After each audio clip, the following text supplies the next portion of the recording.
In this video, I'll show you how to solve the ALEKS problem called dilution. To solve this problem, we'll be using the dilution equation, which is M1V1 equals M2V2.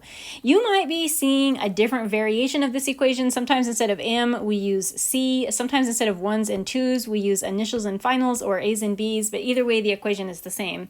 So this is telling us that for a particular solution, initially or to begin with, solution number one, if you multiply the molarity of that solution times its volume, that's going to be equal to the molarity times the volume of the solution after you've done some sort of dilution to it. So in this problem, we're going to be getting 3 out of these 4 variables. Our job is to identify which is which. We can say, and it doesn't really matter, but we can say that this is our initial conditions, like this is prior to dilution, and these would be our final conditions after dilution. Although, like I said, it doesn't really matter what you assign to what. You could call these the final conditions if you wanted. It won't make a difference.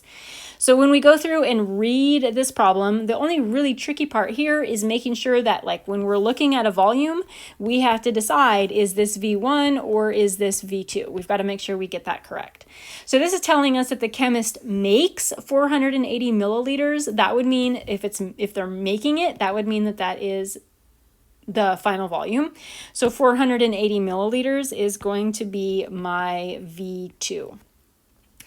Makes 480 milliliters by adding water to 190 milliliters. So that was what the chemist started with. That 190, that was the initial amount. That's my V1.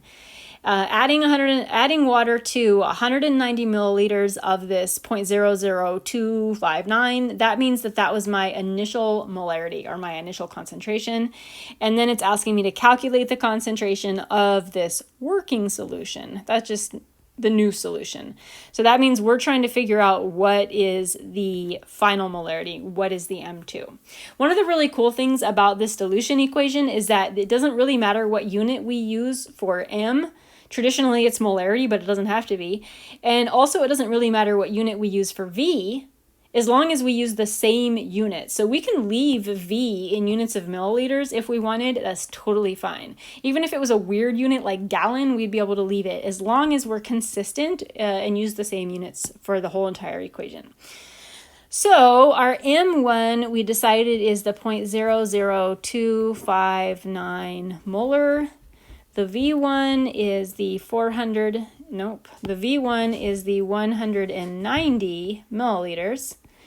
M2 is what we're trying to figure out, and V2 is 480 milliliters. We're going to divide both sides by 480 milliliters.